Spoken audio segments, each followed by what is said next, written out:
not my mother. She's not my teacher. She's much more than that to me. She's a walker and a friend. When Winston's parents go to work, he waits and waits for Elizabeth Robson to come get him because he knows he's going to have a good time with his usual buddies. For Robson, it's more than play. This is what my passion is. People spend decades looking for the right job, the right career, to find something they're passionate about, and I found it in dogs. I love it. After struggling to find a job she liked, Robson discovered her passion while watching a friend's dog. The favor became labor. I decided I wanted to work by word of mouth, basically, only getting new clients through recommendations from current clients. I settled on my pricing based on research I did on the internet, looking at what my competitors in the same area in the Boston market were charging, and then decided to charge a couple of dollars up. Robson offers a more personalized approach than many larger dog walking companies. I have a few clients that go on vacation for anywhere from a week up until a month, and those dogs become frequent visitors to my house. Liz watched at her house, so she wasn't in a kennel or anything like that. And she's lucky. She lives with a bunch of animal lovers who don't mind the occasional house guest. Every facet, down to aggression, silliness, hyperness, submissiveness, whatever. They just make me happy. Still in the early stages of her dog walking venture, Liz hopes to one day open a store fit for her current clients, full of treats, toys, and even services she knows they will love. In Boston, I'm Carla Herrera for WBN News.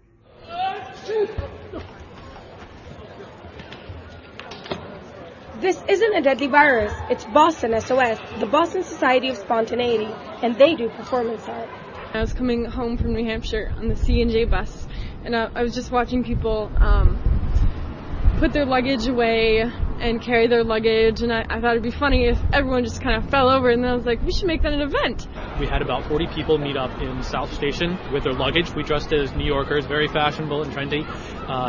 The idea was we just got off the Acela train, and we were going to start a tour. So I was the tour director, and Rachel was our tour guide. I saw a bunch of people line up, slowly at first, and they all had rolling backpacks, and then eventually the person in the front started stretching, and it moved back along to the back. When it got to the very last person, that person sneezed really big, falling forward, hitting the person in front of them and making everyone fall down like dominoes. I love the idea of just going into urban areas and having fun, because all too often people in city life are too serious and they just don't make eye contact. And Boston was voted the least friendly city recently, so it's really nice to go there and have people kind of smile and laugh.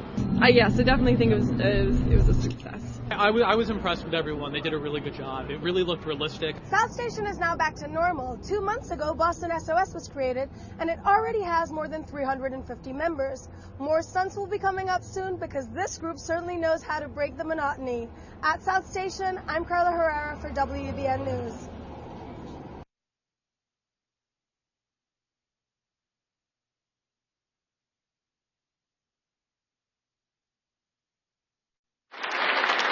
Fighting violence on a day of love. It's Valentine's Day, but this group isn't thinking about romance. They're thinking about how to keep everyone safe. The Jane Doe Coalition launched the White Ribbon Day campaign against sex and domestic violence.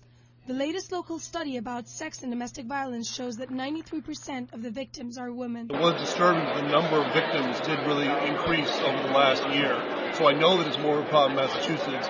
My sense is it is a problem nationwide as well, in increasing numbers. A great point was made by the Jane Doe and the White Ribbon Day organization that we need people who may be perceived as part of the problem to stand up and advocate for change. If it's only victims advocating for change, it's just going to take a lot longer to happen. There's lots of men out there who would want to be against domestic violence, are against domestic violence, and want it to end. So this gives us an opportunity to voice that. The men in the room wore a white ribbon when they swore an oath. They vowed never again to remain silent about sexual or domestic violence abuse. I think it's awesome. I see men of all ages, men of all backgrounds, ethnicities. I think it's wonderful. There are cities and towns all around Massachusetts that are holding their own smaller internal White Ribbon Days. Men have gathered today in the State House to ask for public action against sex and domestic violence. The Jane Doe Coalition and other organizations will be holding events throughout the year.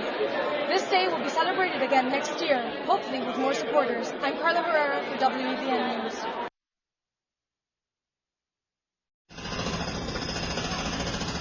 Chinatown is under construction.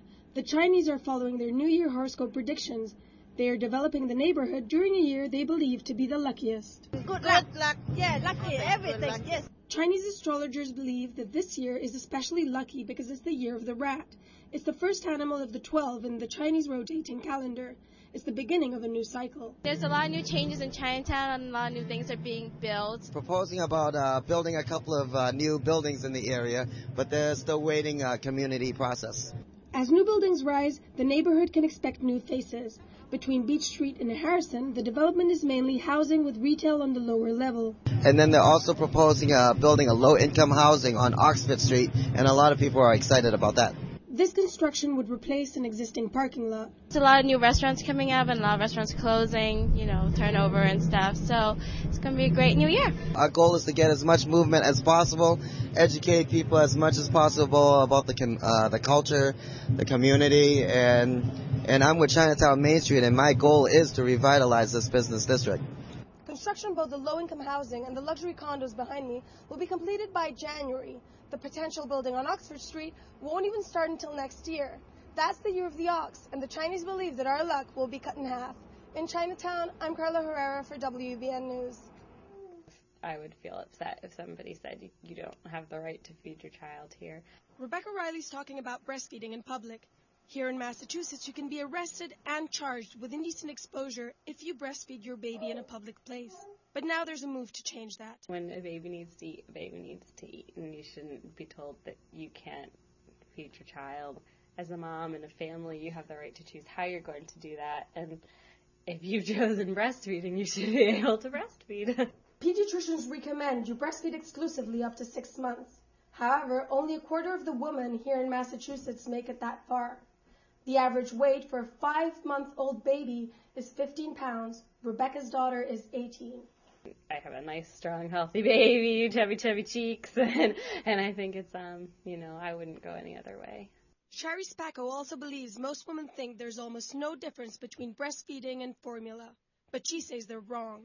The real big issue is that we really need women to understand why breastfeeding is best. I'm a teacher, and there were 4 of us that had babies this fall, and 2 of us are breastfeeding, and we share stories, and our babies haven't been sick at all, and I bring home so many germs from the little kids at school. The moms who are formula feeding their babies have been sick. Massachusetts is one of 5 states where the law doesn't protect breastfeeding mothers. Like Rebecca, other nursing moms are hoping the law quickly changes. The state legislature is working on that.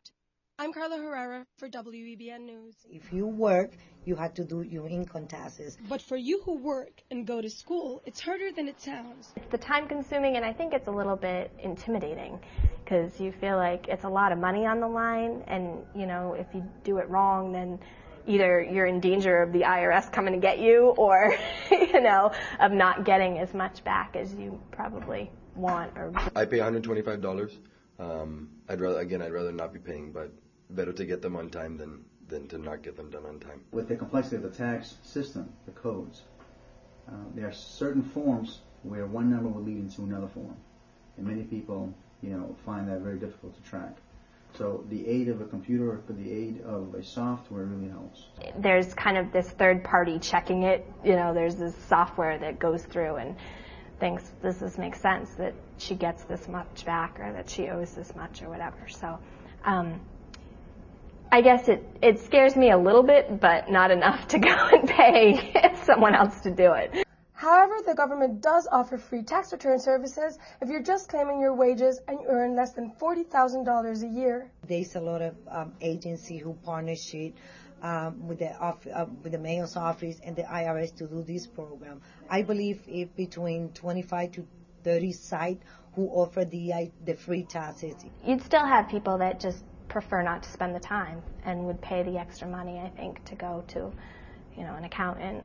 If Gallagher wanted to get an accountant, she would be paying between $100 and $200, a cost she would only consider if some major change occurred in her life, like getting married or buying property. I'm Carla Herrera for WEBN News.